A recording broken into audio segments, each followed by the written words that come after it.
qofkii ka sheekeeyay street food ka Uganda oo aanan ka sheekayn oo wali soo duubin Rolex sheekadaas ma dhameystan qayb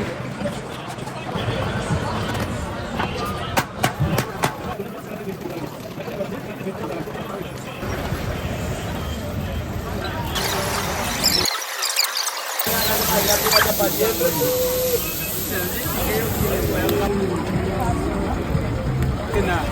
Rolex Uganda said hi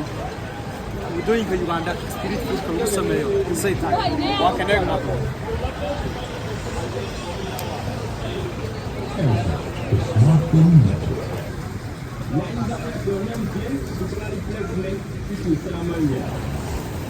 عن اللحوم عني حاجات طماطم أونيون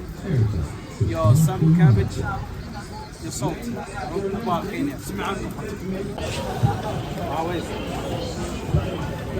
بيبي بس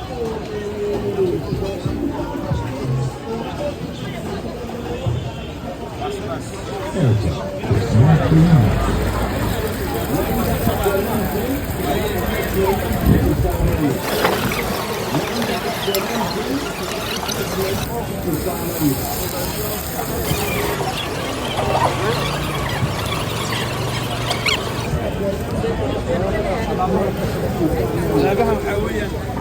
شباب النسوية كرام كونك سيدة دي محاوية شباب يلعبوا وكنا والسكول الجديد أنا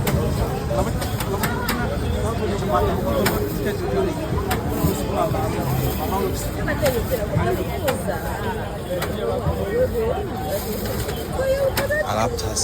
guys way ogtiin horta inay bilaa soodho soconayn soodhaha ugu fiican oo loo qaato mirinda waay alaabtaas top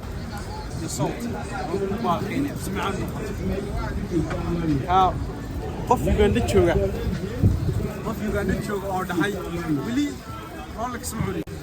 been sheeg